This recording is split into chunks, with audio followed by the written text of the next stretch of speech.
University of Virginia. I've heard Joanne speak a couple of times, thinks it's just a really great encapsulation about what to think about as we go out and start recruiting and attracting students to computer science. So Joanne's going to give a talk, and then we'll follow up with questions and answers. So if you have questions as she goes along, make note of it, and we'll follow up afterwards. Or would you rather that they ask during the presentation? Actually, my preference would be for them to interrupt me right then. Great. Is that okay? Yeah. Then we extend. Okay. Okay, that sounds great. Thanks. Okay. Yeah, because it never seems as timely as right when you think of it, right? Got it. So I'm going to try and capture you right while you're on that sugar high. After those nice cookies and brownies, right? Try and hang on to that until we can coast into the end of my presentation. I'm going to be talking about actively recruiting women and underrepresented groups into computing. And so I'll start off very briefly with one of the big reasons why it's necessary to actively recruit. The reason is because, well, first off, would you stand up if you do not know what stereotype threat is? If you don't know what it is, stand up.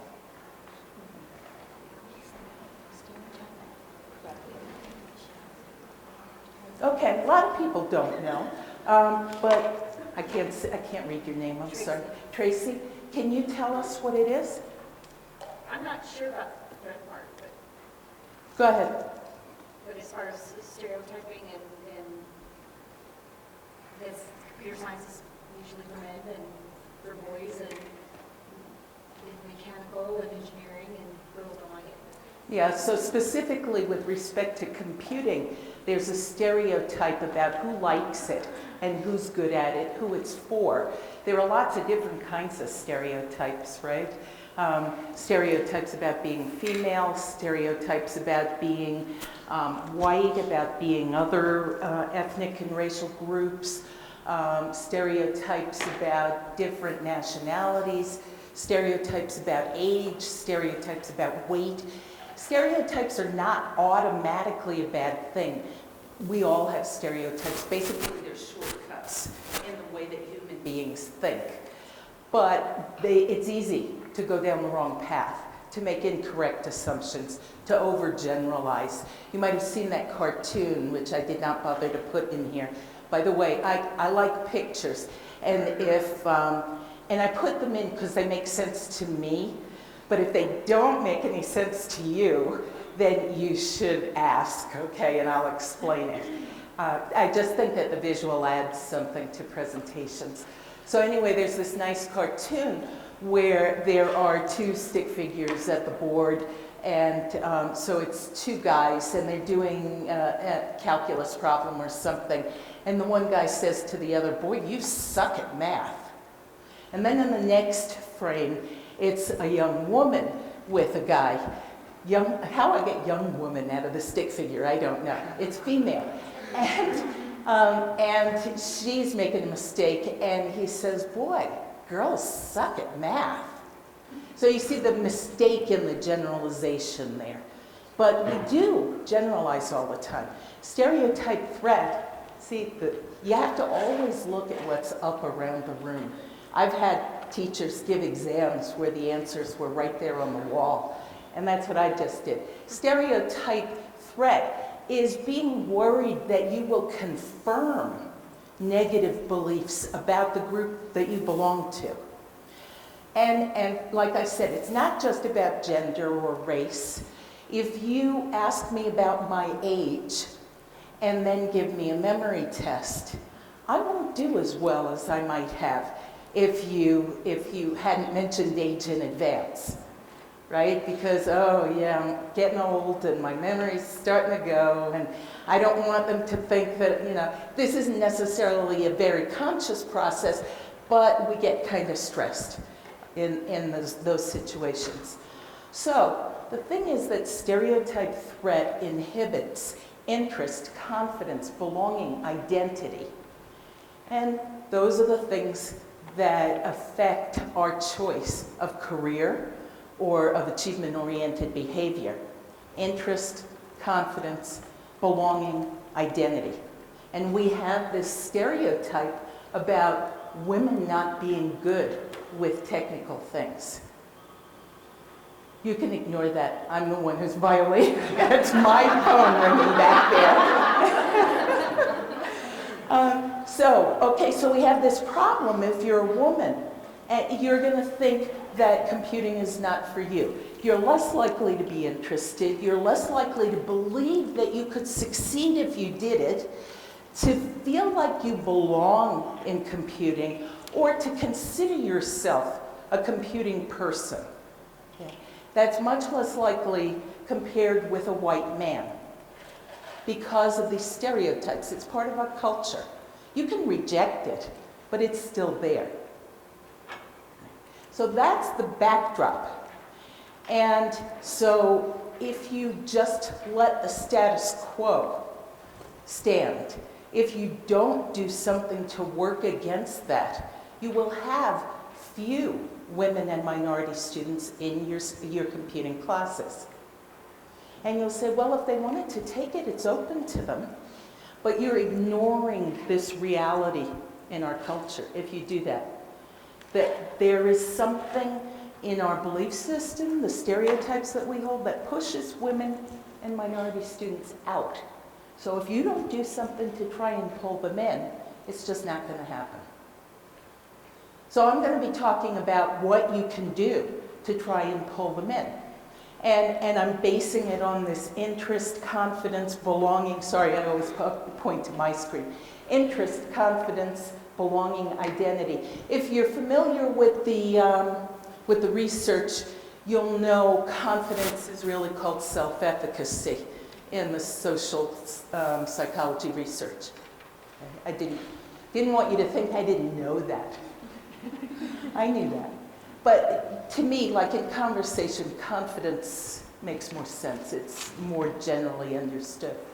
So, and I'll talk about the experiences that you can provide to students to promote interest, confidence, belonging, identity.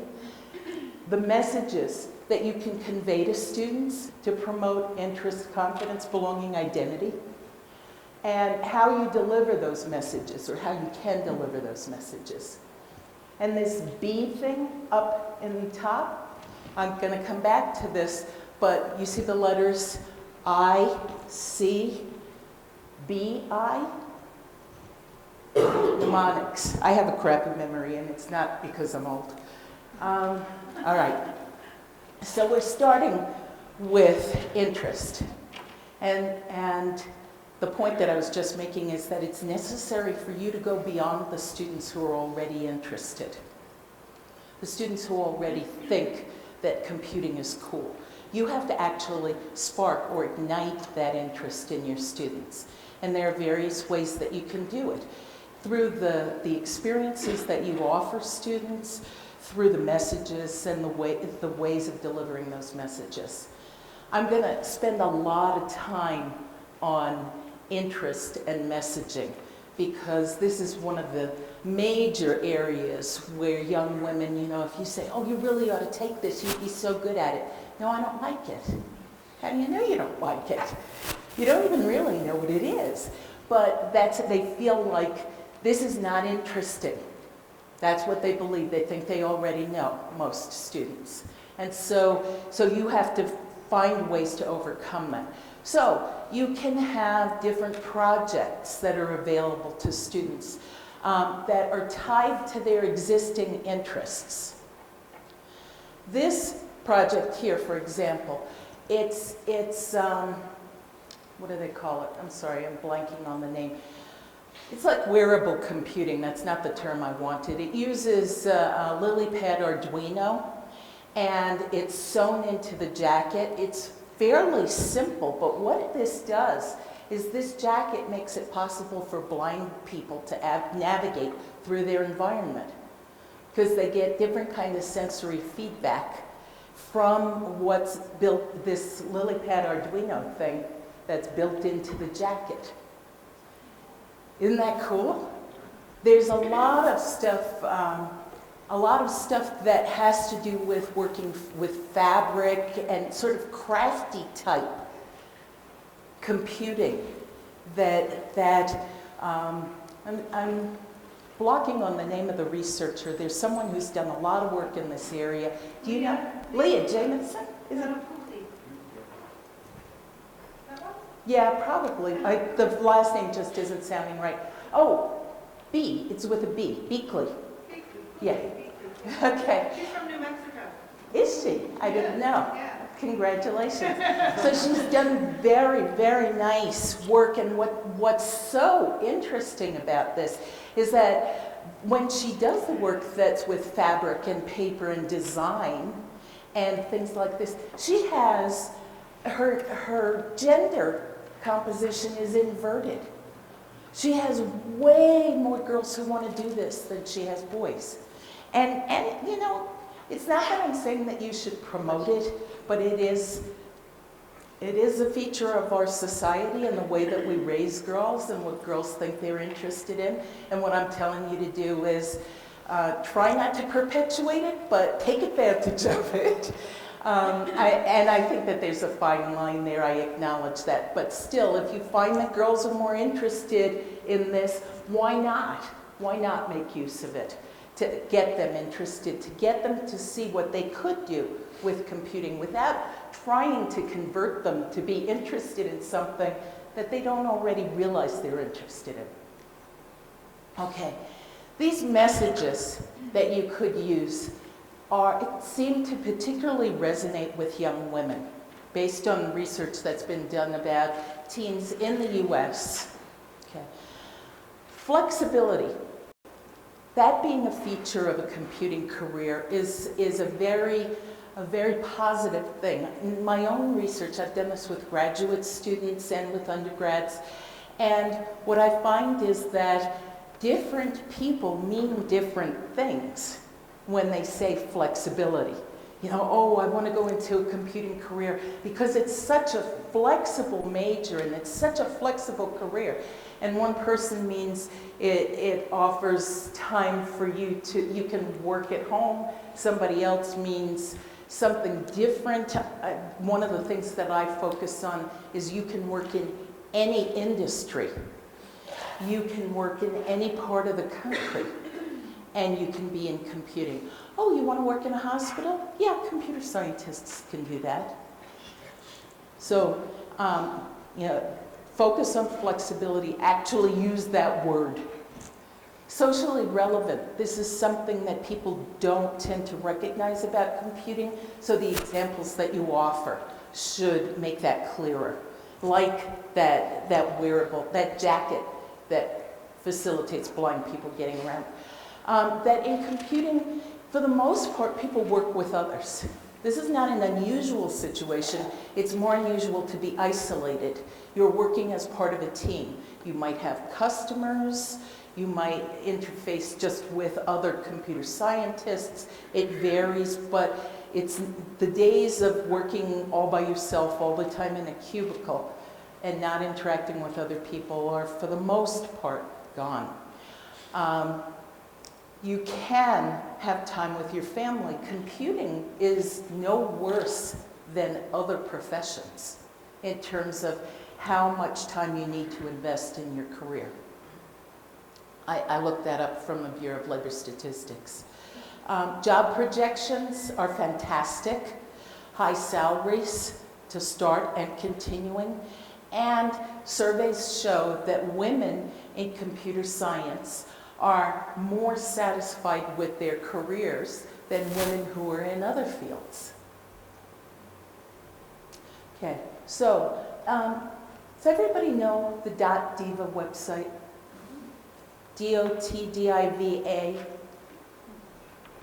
You can look that up. These several things now in the next couple of pages I stole from there. And that's what it's for. It's for you to make use of. Because they provide content for you, which is fantastic. Computer scientists work in every industry. You can say that, but you know, that's nice, okay, you know, it doesn't have a big impact. But when you can say, oh look, this woman, Kendall, works in animation and film, and she's a computer scientist. I design how animated characters move on film. And you know the Tangled, that movie? It's a couple of years old now. They did the hair. That was a person in computer science who did that. Do you all know what I'm talking about? Okay. All right. Sometimes, you know, when I talk to my students and I make references that, yeah, maybe their grandparents would realize what I'm talking about, but not them. So I'm interested in medicine. Oh, well, this computer scientist developed a virtual nurse for hospital patients. So these are real people who you have their face there and you have their stories on .diva. And I think this brings home that point very nicely. Public safety, music, gaming, poverty and social justice. Who would have thought, right? Here's a specific page from .diva.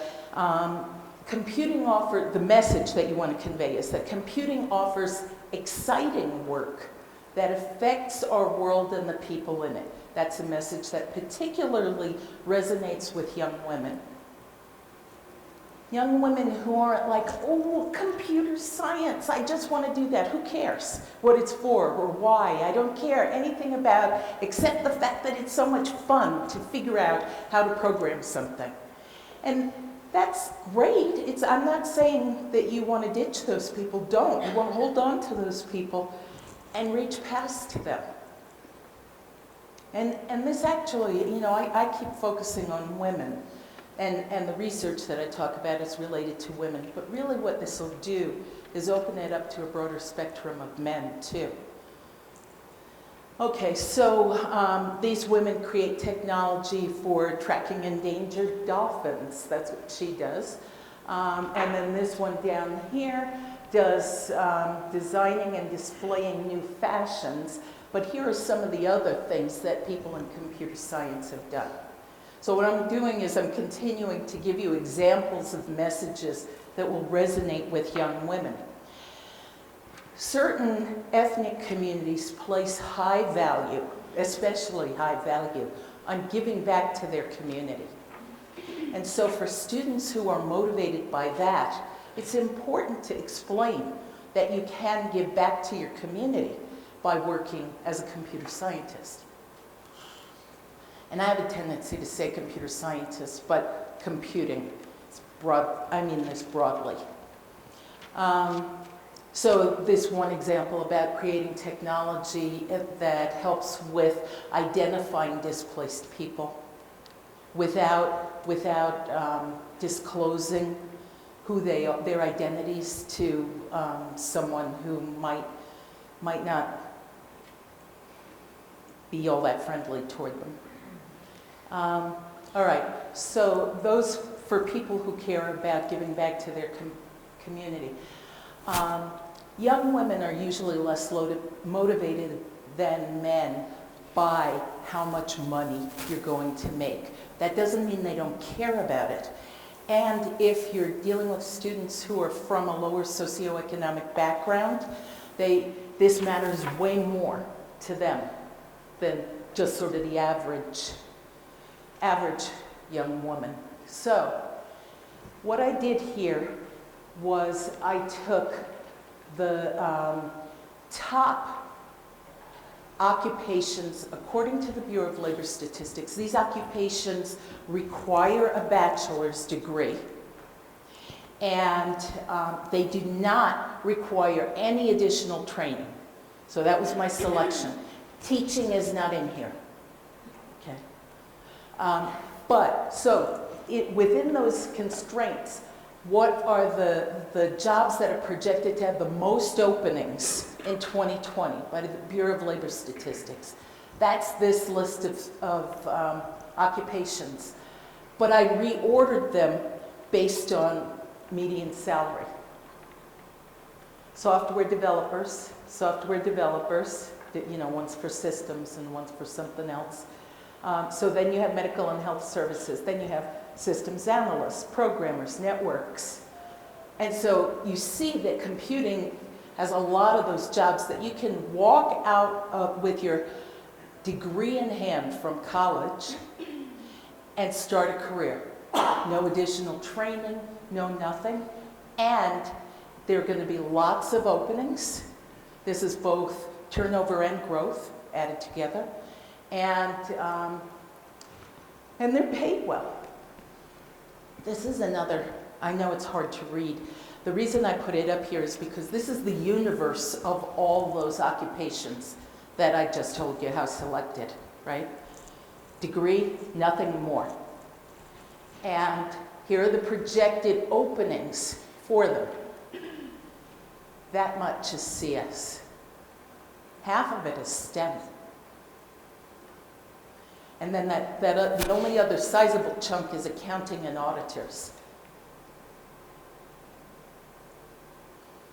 So that's the kind of job market that we're anticipating these students are going to be moving into, if not immediately after college, then shortly thereafter. So tremendous opportunity if you're in computing, a little harder to find a job if you're not. These things can motivate some students. It's not just about being able to get a job or making a lot of money. It's also, is this a crappy job or is this a job that people like, right? So CNN Money, and there are a few different other sources that do research on, what are the best jobs in America. They come out every year with this stuff. And they do it based on surveys. What do people say about, how flexible is your job? Do you enjoy the work? That sort of thing. And it includes predictions about job openings and upward mobility and so on. And in 2012, these were the top 5. 2 out of the top 5 were computing. 6 out of the top 15 were in computing. Okay, so people who are in these jobs like them. Okay, so, all right, now I'm talking about your delivery of these messages. You need to be consistent. When you actually get students in your class, and I do some overlap here between the actual recruitment of students and the retention, but really, if you don't do a good job in retaining your students, they're going to tell other students, and you won't be able to recruit anybody after that, right? So I won't go deep into retention here, but a little bit, some of the things that I'm talking about, I know you have to have them in your class before you can do them. For example, assignments and examples. What do you choose? Who do the assignments and examples appeal to? I read, this was somebody's blog, a computer science teacher, and what he wrote about was how he had this assignment where he used to do temperature conversion from Fahrenheit to Celsius, and that was the assignment. And he decided that he wanted to make it more interesting for students. So instead, he switched this assignment over to making bets on golf games. Like if you're playing golf and who's ahead, who wins. And I'm like, really? Who is this going to interest? Old white men, It's not even young white men. It's old white men. And he didn't recognize it. People who do that are not looking to exclude women. They just don't realize. It doesn't occur to them to think about what might anybody except those kids that I said before who will be there even if you try and keep them out, right? Who just love the ins and outs of doing computing and have been doing it since they were 2 years old. Beyond those kids, which you could offer the worst course in the world and they'd still want to take it, what would interest the other kids? And so I don't recommend golf or even maybe for kids already interested in science, temperature conversion could be a good thing. But you can probably come up with some more engaging assignments. Irene was talking about some really interesting things And I'm sorry, I've forgotten the presenter's name, but we did already, like the sheep and the wolves, things like that are going to be more broadly engaging. And I also don't think it's the right thing to stick with only one theme all the way through. You know, like there's a lot of great stuff that you can do with media, like pictures and sound, and that's wonderful. But I don't think you should only use that for your examples and your assignments. I think you should mix it up. Okay, so you can have posters, you can have open houses, you can have mailings to students, advisors. You really want to get the academic advisors on your side.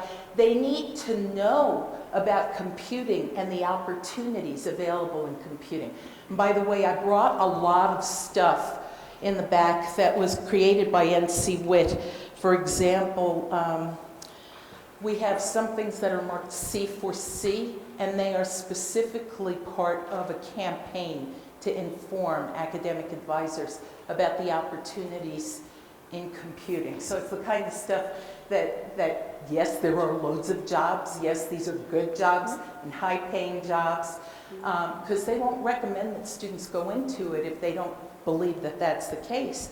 And then to try and open their eyes to the opportunities for women, and that women can be great at this and love it also. Because sadly, it still happens that advisors will say to students, oh, you don't want to take that programming course, that's for the guys. So it's really important to inform them, to get them interested and excited about what you're doing in your classes. Posters, speakers, interesting asides. This thing that's messed up here, that young woman created a the program for a cochlear implant so that deaf people could hear. So again, for students who are interested in medicine or in helping the handicapped, that can be a really engaging thing in terms of what they can do with computing. Robots. So here's an example of how you have to give a little thought to things, right? You remember the Robot Wars, I think was the name of it, that TV show where people would build robots and then they'd like put them in a ring, and the whole goal was to smash each other to bits, and the one that was still working in the end won. Do you remember? You saw that, right? If you're talking about robots in that sense, that is less likely to appeal to the average young woman than if you talk about robots as a way of improving people's lives, extending your ability to live independently, or saving lives. You know, robots go in and they defuse bombs and different things like that that are really positive contributions, as opposed to, oh yeah, we're going to have a contest and beat each other up. So, you know, I'm not saying robots are bad, I'm saying what is it you emphasize when you're talking about them? Okay. More information about opportunities in computing. This is more for the guidance counselors. Or for if you need to talk with administrators or decision makers about why it's important to offer computing in your area. Online, NC WIT has this map that you can look at the data nationally or right down to the level of congressional district. And I urge you to read the caveats, because this was something that we created and there were a lot of decisions that had to be made because the data don't exactly fit what we wanted to do with it. But you can get a general idea of congressional district, how many students are graduating with a degree in computing compared with how many job openings for computing professionals are projected in this district. Okay, so you can do a very local comparison using this tool that we created. And it's online, you can get access to it. All right, I'm gonna switch from interest and messaging and ways of promoting interest to talk about confidence. Because even if I think something is very interesting, if I don't believe that I have the ability to succeed at it, I'm not going to do it. And there's a big difference between having confidence that you can do it and actually having the ability to do it. Two different things. Right? This graph here is from research on stereotype threat. It was a pretty cool study. There are hundreds of studies on this thing.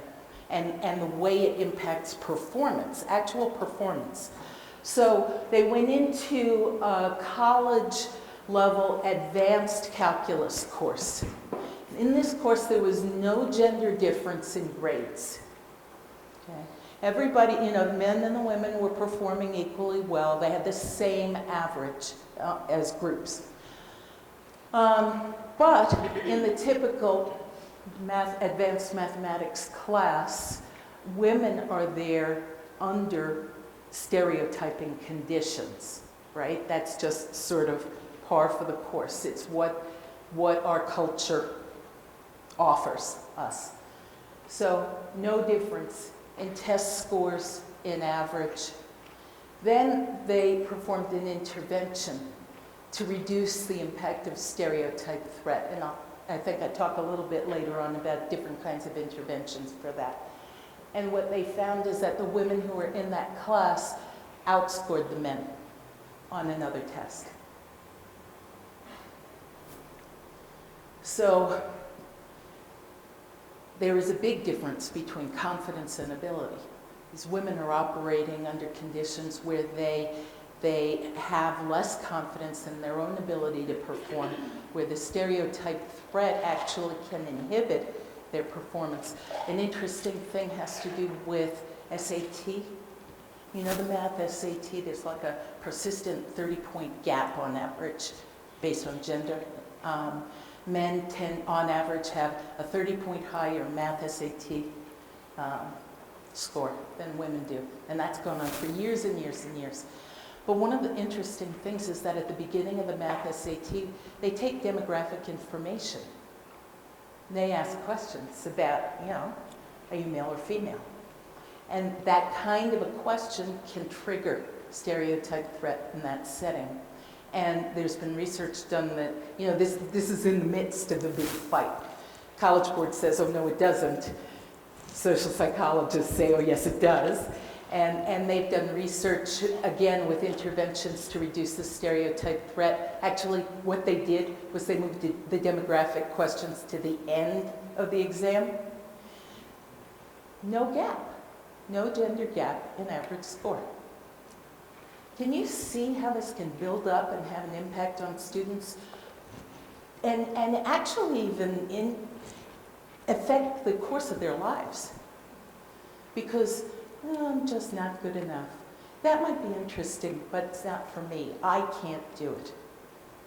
And stereotype threat also leads to setting unrealistically high standards for yourself. So women who do take the first computer science class and get a B or a B minus are much more likely to drop computing than young men who get a B or a B minus. They're like, oh yeah, good, on to the next course. Because the women worry, at some level, maybe not consciously, that it's true that they don't really have the kind of brain that's needed for doing well at computing. And a B minus, well, this was just the first course, it's probably going to get even worse, right? I'm out of here, I'm going to do something I know I can be good at. All right, so what do you need to do?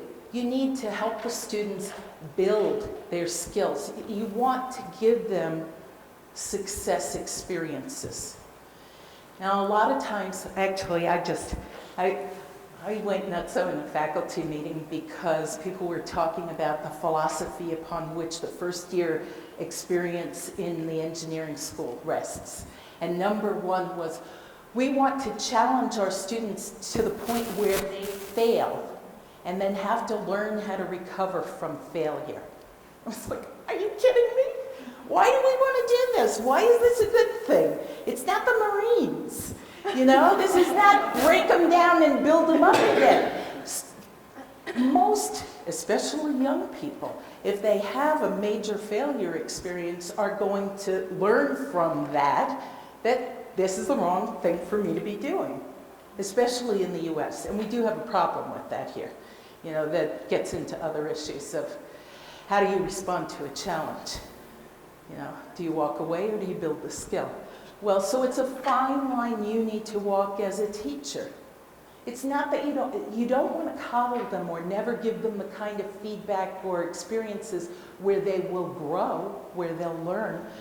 But you do want to create a situation where the resources they need in order to succeed are there. And so that what they have is a little success, a little success, a little success. They're building their confidence through this experience. And they talk about that as scaffolded learning. You're probably more familiar with that approach than I am. Okay, this is the thing about an intervention to overcome stereotype threat, the negative impact of that. I think this is like magic. It's amazing to me that it works. It seems too good to be true. They've done a few different experiments on this. At a crucial point, often in the beginning of the course, you know, when everybody's kind of tense, what you do is you do this self-affirmation thing. That's what they call it. But basically, it's like write down 3 things that you really value in your life. And then take one of those things and just write me a quick little paragraph about why this is so important to you. Okay? You don't have to do this now. This is what you have your students do. And they found that the students who this was done with, 2 years out, had a 1-letter grade higher average than the students who this was not done with. Blew me away. One intervention, 2 years out. It's like, I don't believe this. But they replicated it. It's pretty amazing. And basically what it's based on is you're turning the attention of the student from, you know, this fear that I'm going to confirm negative beliefs about my group to what's important to me and what kind of person am I. You know, I'm somebody who's funny. I'm somebody who really is loyal to her friends. Whatever it is, that makes a difference for the student's performance. With the caveat, it really has no effect whatsoever on the very high achieving students. Does nothing for them. It's the students who are getting C's and D's that it makes a full letter grade difference. So anyway, I'm sorry, say it again? What age? What age? This was middle school. The one study that I'm referring to specifically, but there are others. Yeah.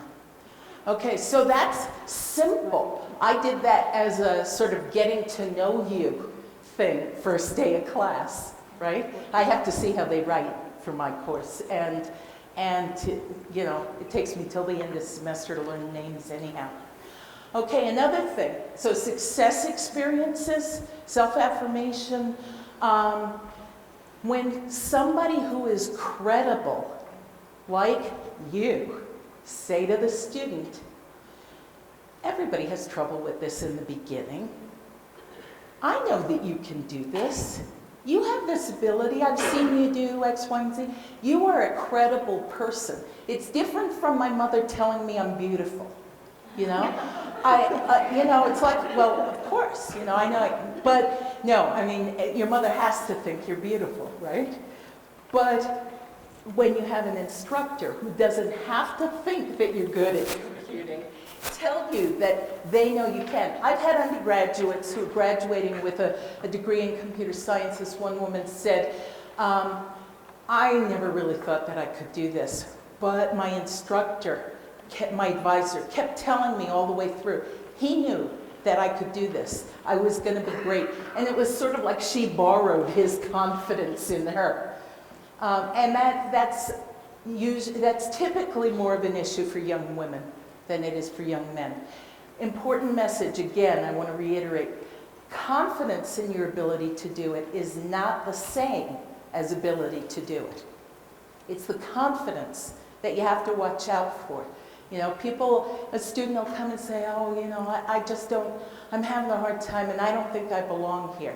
And as a teacher, you can react in a few different ways. One of them being, I understand, sweetie, why don't you take this acting course instead? Or you can say, wait a minute, you're giving up too soon. I know you can do this. I saw what you got in that other class, or I've seen you do X, Y, and Z. Don't give up yet. I'll give you this, whatever resource that's going to help you get through. This, by the way, nobody even asked, this is a picture of my husband who teaches intro to computer science. And he puts this on the first exam, which I think is hysterical, you know, because he doesn't look like the warm, reassuring, you know, like, yes, like, you can do it. But anyway, highlight current and past student achievements. You know, the sort of thing like, oh, Susie got through this? She got an A- in this class? Well, if she could do it, I sure can. Right? So there's some of that. There's just that whole thing about a role model, seeing somebody who's similar to you, who you perceive as similar to you, who succeeds. Okay, so doing things like that, displaying cool projects in public places, that really goes back to promoting interest. But, okay, again, now I'm moving from, I did interest, I did confidence, now I'm moving to belonging. Okay. So I had a high school teacher talk to me about this great thing that he does in his class. He has the geek corner for the kids who are like accelerated, who are really, really doing well. And so if they finish early, they can go over into the geek corner that's decorated with I don't know, say R2-D2 made out of CDs and different sort of geeky paraphernalia. And I don't think that that's the right way to go, because it's like, here's the in-group, right? These are the real computing kids. The rest of you, yeah, you're taking the class. You probably get through, but you're not the in-group. You don't really belong here. This is not your place. I'm not saying, again, I do not want you to try and excluding these kids who many times have difficulty finding a place where they feel like they belong in school, the ones who really are into the computing and who other kids might call geeks. But you can't have it done in a way that it feels like these are the real kids in this space and the rest of you are not, you don't really belong. What I think of is Glee. How many people watch Glee? Not everybody. Basically, they have kids from the sports team. They have, you know, the football quarterback. They have the tough sort of juvenile delinquent kid. They have the prom queen, and you know, a wide range of students who some are misfit types, some are, you know, driven to succeed in musical performance. And a lot of them, you know, they're just from different groups, and yet they came together. This is what the show is pretty much about, is how these different people come together as part of a glee club. And the thing that holds them together is this experience of singing and dancing and performing together. Right? That's what you're going for.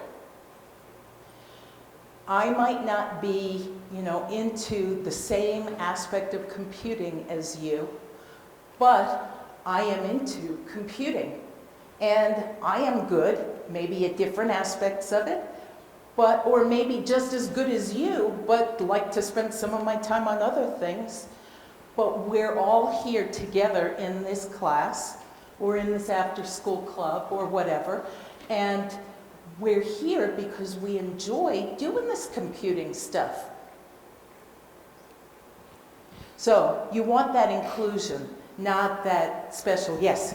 Just to make sure I'm following, so the geek corner is a bad thing? Bad thing. Okay, just want to make sure. Yeah, that's what I'm saying. You can argue with me if you want to. No. I mean, we did say that we It seems could. like a bad thing. I Okay. missed a nod in there somewhere. Now, this teacher was promoting it as something really good that he thought he'd come up with, and I didn't agree. Okay, so promoting belonging. You want to be inclusive. Oh, this is, in terms of recruiting, this is important, especially for young girls. You know, the joke is women go to the bathroom together, right? You have groups of friends, students who are maybe in student government, students who are in yearbook. These are often mostly female, not entirely, but there are a lot of young girls in there. And it's so much safer. It feels so much more comfortable if your friends are doing this risky thing with you. So one of the teachers that I work with did a project for the student government over the summer and basically recruited the majority of those women into his computer science AP class for that fall. He did a project with the yearbook, same deal.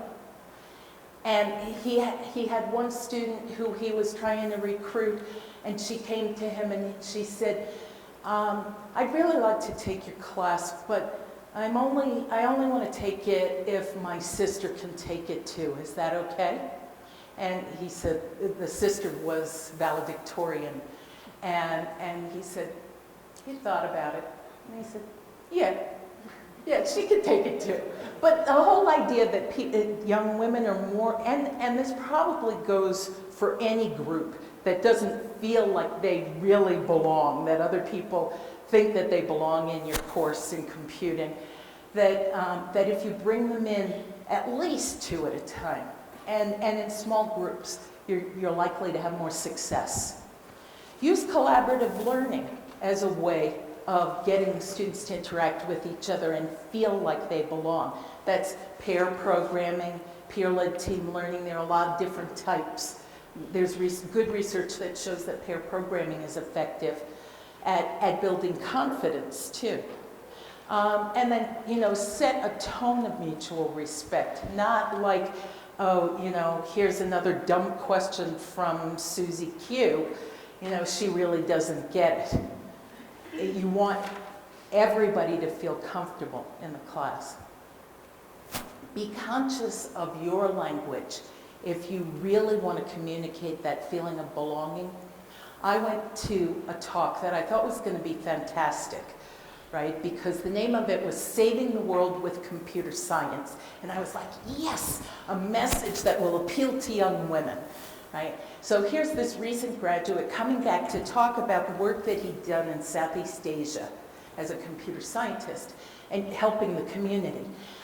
And he gave a very engaging, wonderful talk, except that throughout the talk, his humor was, he was making the kind of jokes that, in my mind anyway, you would only make if you were talking to a room full of guys. If you were a guy talking to a room full of guys. So he had a photo up as part of his slides of a storefront, and the name on the storefront was Long Dong. And he talked about getting a handmade suit and how they were getting measured, he and his friends all at once, and they did the measurement through the crotch and they were comparing numbers. And so you get the flavor of the kinds of jokes he was making. They weren't awful, but who did he think his audience was? I know about a high school teacher who I met specifically because he had the first young woman ever in his class that semester before. And he was, you know, he jokes with his students, he's got a real rapport, and he did something that he routinely had done in other years, which was he was explaining sets. And I guess, you know, there's the empty set, and he drew a circle, and then there's the set with one element, he puts a dot in the middle, and then he turns around and he laughs and he says, no, that's not what it is, because it's supposed to look like a breast, he thought, and the young, you know, the high school boys, I guess, think so too. That one girl was mortified. She went home, she told her parents, they came back, it was a whole big stink. You know, she was crying, the parents were angry. This teacher did not mean to be sexist or exclusionary. He just wasn't thinking about who his audience is. Again, because in our culture, the stereotype is, it's the guys. His experience had been, it's the guys. And he just wasn't thinking about the fact that there was a young girl there. I don't believe he would have done it if he had. Okay, similar to this, peers, the environment. I talked about the geek corner. There are other things about the environment. They've done some research on communicating stereotypes through physical space. Where, so now here's the computer lab, and it's all sort of geeked out, empty soda, and you know, what's the high caffeine drink? You know, like Red Bull or something.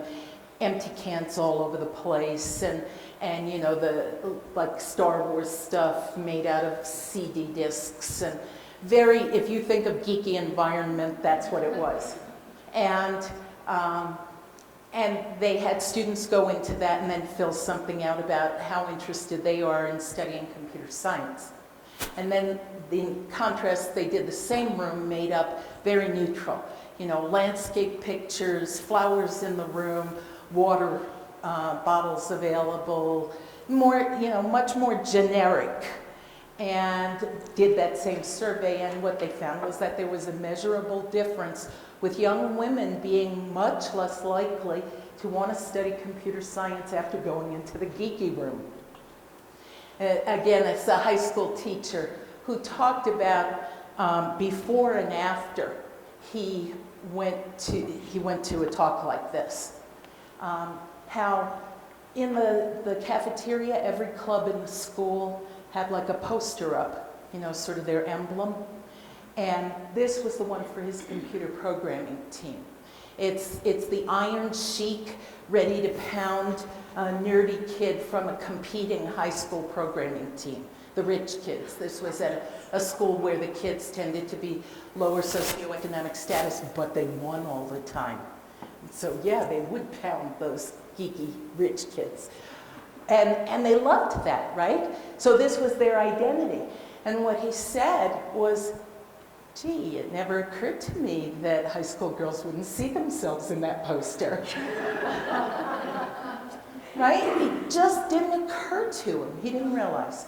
And so this is the kind, it's not in the same school, but this is something that she's a computer science student, and she's a computer science student in his class, and the guy is too. So you can break the stereotypes. You don't mention the stereotypes, you just contradict them, right? Cheerleaders in computing.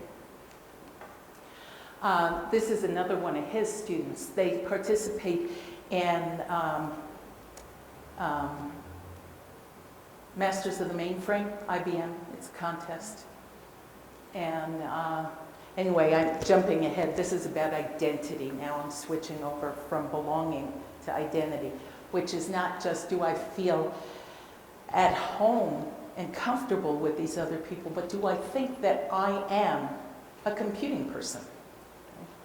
And so this woman was up on the stage at a big IBM event because she was one of the winners of this Masters of the Mainframe contest. She was in that high school teacher's class.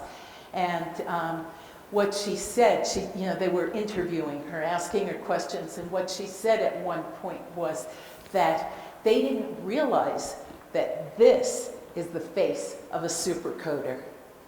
By the way, did you know that if you worked at Disney, you never point like this? It's like this.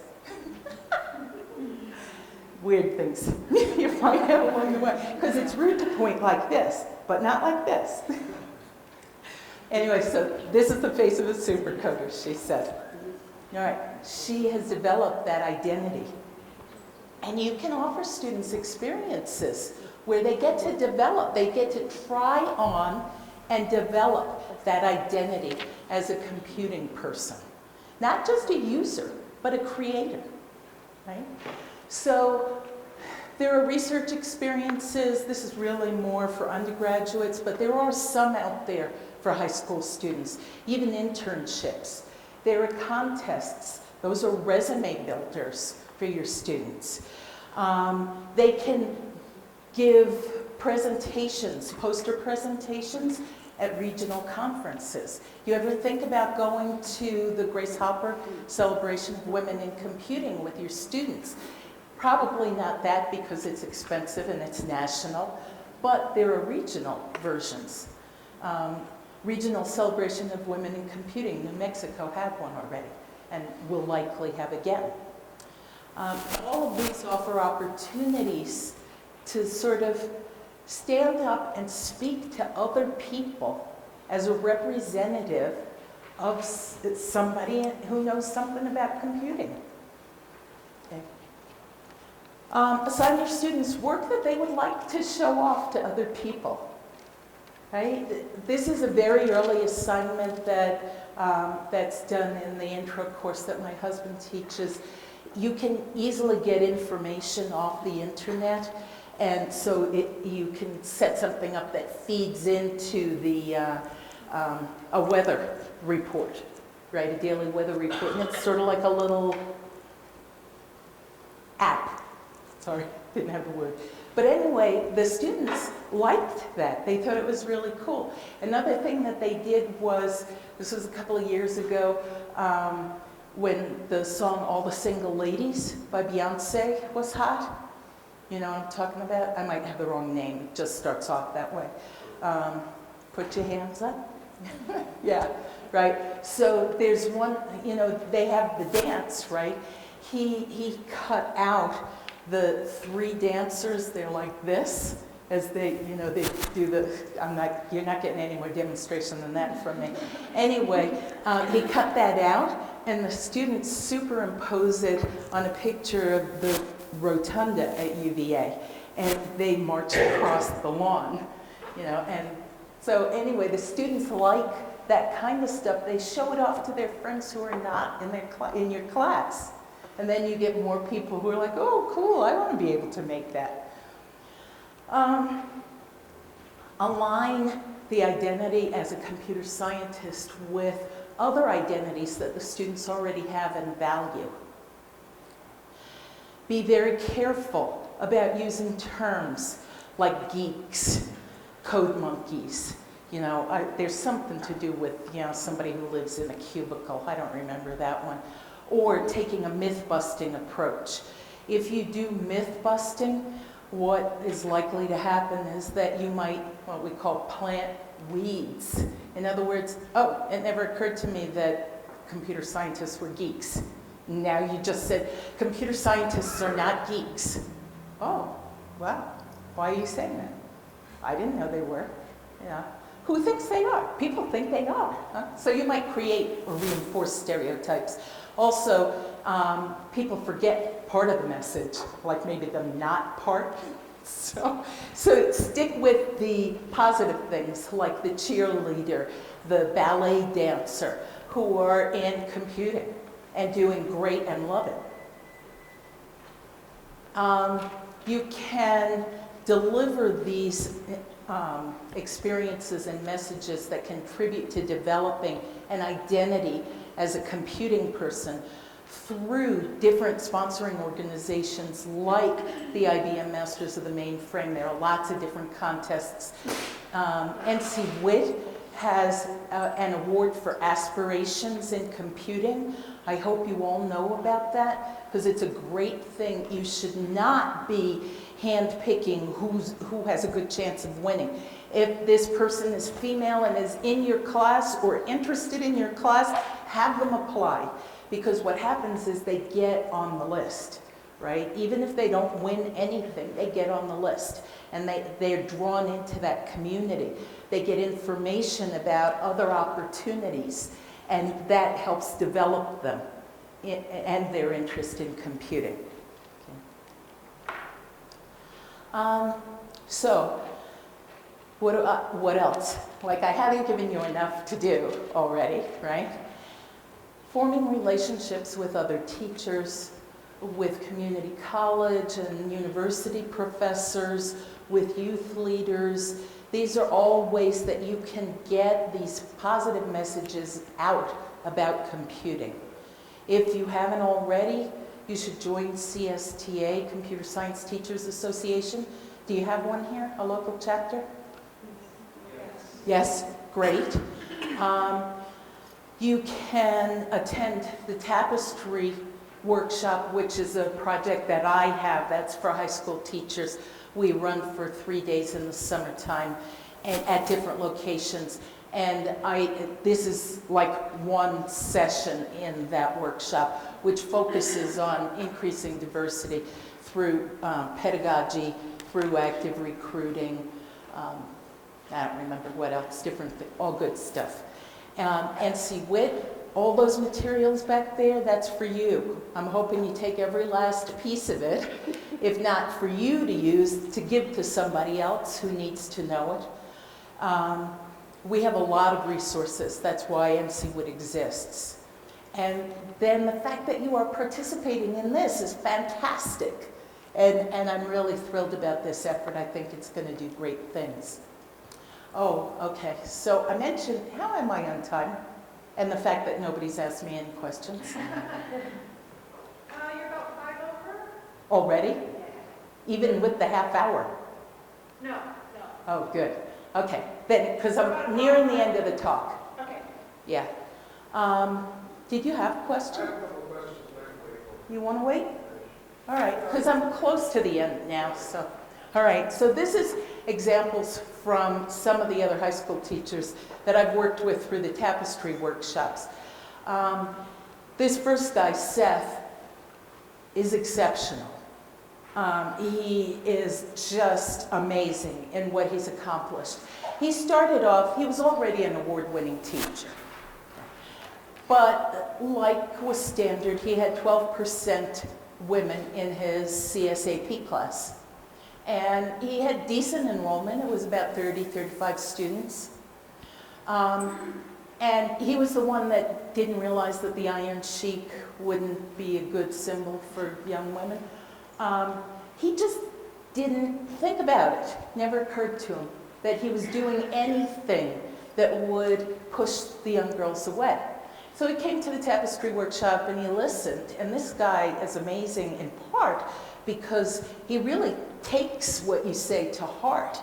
And then, you know, he's off. He runs with it. And so he increased his enrollment substantially in the school that he was in when he first went to Tapestry, and went up to close to 50% female in his AP computer science class. Then he switched schools. He'd been at a failing school, and he went to one of the better high schools in Florida. And I think he's there 3 years now. This year, he has in AP Computer Science 300 students. In a school, he's got like, what was it? I think it's a school of 3,000. He has about 10% of all the students in the school in AP Computer Science in a single year. And 40% of them are female. So, you know, this stuff works. You know, it works if you work it. And then I have this other high school teacher, Bob Luciano, who's also great. We bring him back every year because he's got some really engaging logic activities, logic group activities. And, but he was, you know, he was interested in good teaching and running a good course. Didn't really, he thought that that would be enough. And so it took him a couple of years before he really started throwing a lot of energy into actively recruiting. And this past year, he went all out. He told his current students that they could get extra credit if they brought at least 2 girls to his office for him to make the pitch to them about why they should take his computer science class. He went that far. He put up posters in the girls' bathrooms. He did everything that he could think of.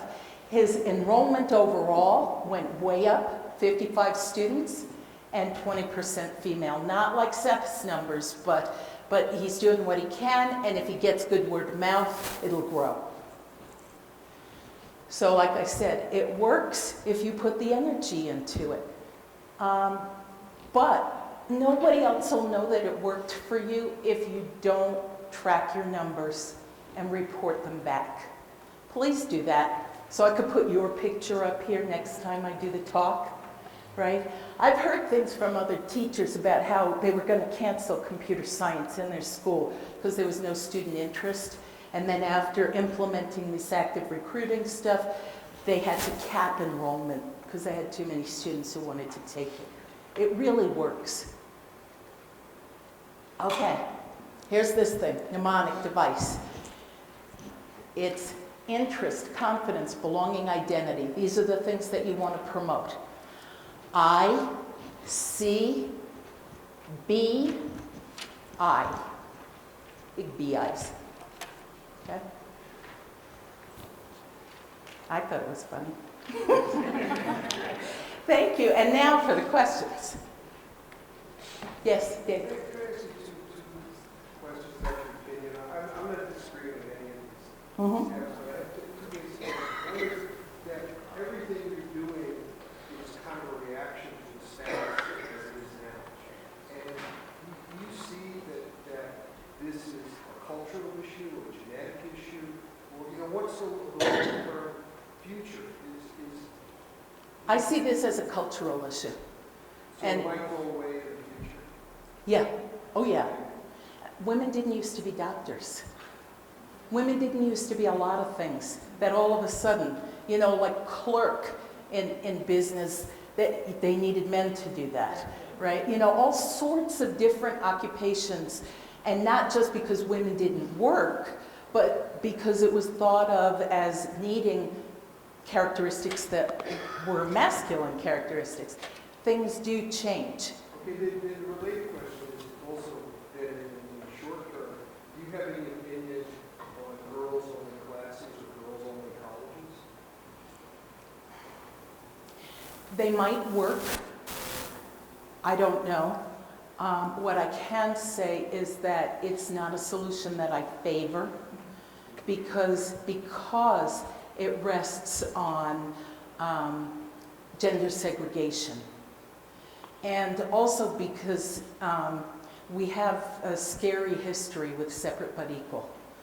So that's my problem with it. I went to a girls' high school, by the way. And change that word. It's not a history, it's still currently happens. Okay. The Bureau of Indian Affairs is racially segregated in public funded and continues to segregate. The kids have to produce a certificate when you want to go to attend. It is very much alive and still alive. Okay. Okay. Certainly. Well, so, you know, I can't say, you know, it's sort of like historically black colleges. There are some students who benefit tremendously from going to them. I don't think it's a clean, you know, black or white issue. But I'm nervous about taking that approach. I'd rather do it co-educationally. Was that it, Dave? Yeah. Other questions? I just wanted to point out two things in response to what Ed was saying. First is in Malaysia, are the majority of computer scientists female in Malaysia? It's seen as a very good profession for women, and they're able to be mothers and wives and still maintain. It's indoor. That's what makes it right for women. It's what? It's an indoor job. Indoor, It's an right. office job. It's not It's heavy clean. labor. Yeah, Right. yeah. And the second issue, when we talk about all-girls programs, and I run an all-girls program, Gutsy Girls. It's good for some girls, but there's such a variety of girls. There are a lot of girls that, for whom it wouldn't be right for. So you're catching some, but you don't want to make it the only choice, because it's not right for everyone. What I try to do with the solutions that I recommend is tweaking current practices, like mainstream stuff, just done a little differently. Although, to be fair, this whole talk was about active recruiting, and nobody does that in high school, right? You offer the class if they want it. They want it, they don't. And I'm saying, yes, you do need to do this additional thing. Right. So, And we are asking you to do active recruiting to get enrollment in your course. And we want to be able to help you. That could take two forms. That could be when your facilitator is out visiting you. Maybe you could set up a recruitment night then. Or if you want, Barbara and I were talking about making some road trips and going out to schools and helping you set up and run some recruitment events. Maybe Celia, maybe, and Patty, maybe we'll get some supercomputing challenge representation too, and really put on some evenings that'll talk about computing and get kids excited about it. other But questions? we don't think that enrollment's just going to happen. Mm-hmm. It's going to take work. Yeah. Let me tell you that there is an upswing in student interest in computing. I worry that as enrollments go way up, that concern about gender balance is going to fall by the wayside. And I don't think that's good for computing. I don't think it's good for us as a society either. So. Anybody want to fight with me about anything? Go ahead, I Jim. was going to say, I had taught robotics course for a couple of years, and I managed to recruit, our school was, we've had 2 graduating classes, and I managed to recruit 2 girls that were turned out to be the 2 valedictorians. So I gave the boys ass. The boys had to pick up their pace to try to keep up.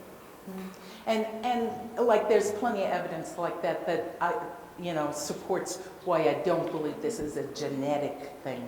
This is societal, cultural. Yeah.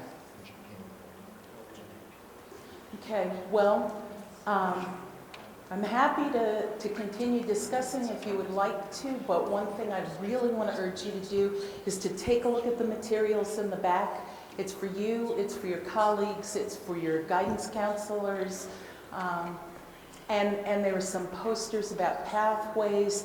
I mean, I tend to have a focus toward 4-year university education kind of thing. And that's not the only way you can get into a computing career. And those posters illustrate some other pathways.